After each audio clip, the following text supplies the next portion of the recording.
Wilkinson, and Alison, who is she? Writes the minutes beautifully. But in particular tonight, I want to thank two other people who are also on the committee. Now, Brenda Stones, many of you know, yes. And not only does she organise this and all our other events, 40 or whatever it is, events a year, but she does it on her own.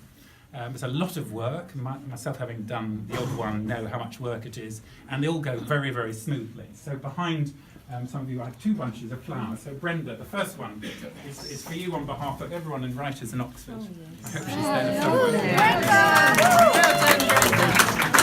Where are you, Brenda? Brenda! She's hiding, Brenda.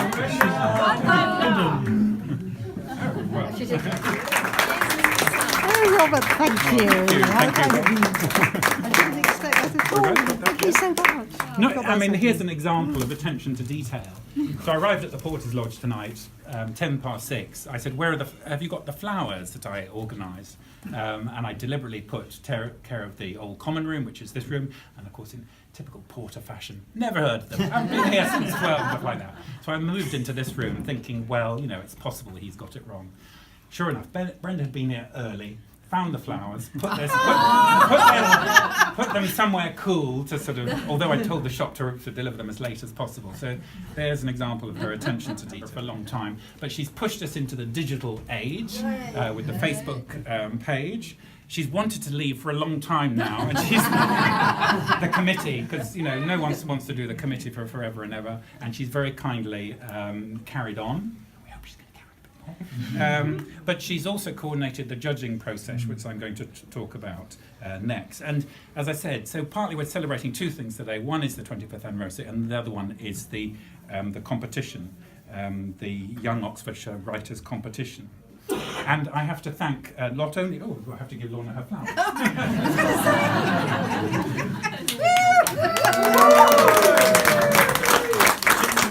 She gets another part of it. There you go. Thank you so much.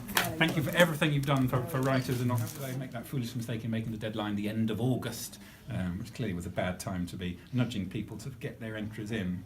One other thing about the competition before Lorna gives the prizes, remember that today is not the end of it. Today is the beginning, because through this cohort we're giving 25 people, including these 5 on my left, 2 years free membership of Writers in Oxford. We hope, one, that we will encourage and support their writing, but also they will influence us and encourage us or enable us to attract other young members. More of that they know on the 28th, when we're having a more fuller meeting just for them and their other winners. I'm slightly unnerved by the Oscar now. I have double checked, triple checked. So I'm the one, if it gets cocked up now, it's my fault. No.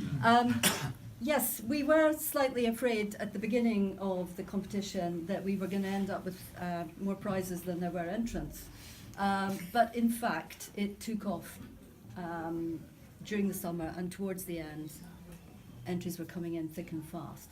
So once the closing date had passed, it was our job as a team, this was a team effort, to give every story due care and attention and discuss it amongst ourselves and evaluate the ones that we thought were the best. So of course, we didn't always agree, but I think we did in the end come to a very sound joint agreement. The competition asked for people to be inspired by Oxford. That was the premise.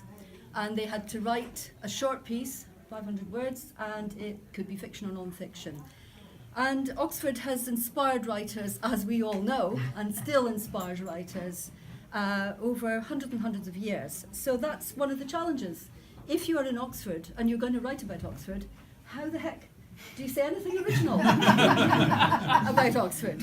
Because, the screaming choirs, the dreaming squires, all of them get wheeled out inevitably. And what was so wonderful about the entrance was the way that they took that challenge and ran with it and found new ways of looking at Oxford, or where the quality of the writing added a new dimension to what we, who've been living in Oxford for a very, very long time, might have stopped seeing. It was a refreshing thing to see.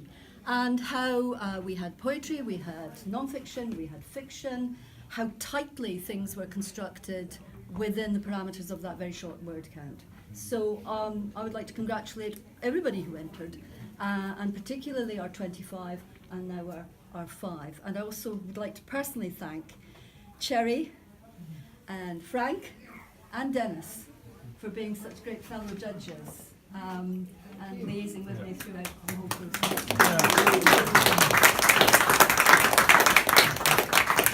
So the time has come for me to Open the envelope. open the envelope. And it's lollop. No. Okay, so we have 2 categories of prize. We have 3 people who have won £100. And the first of those is Coral Lobelia Rose Dahlias.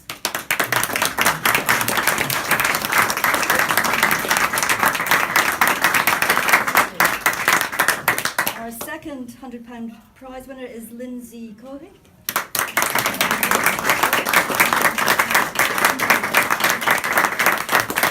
And our third is Gabriel Shen.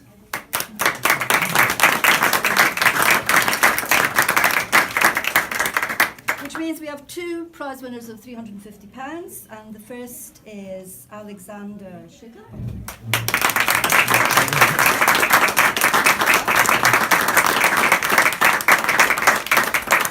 And finally we have Sarah Jones.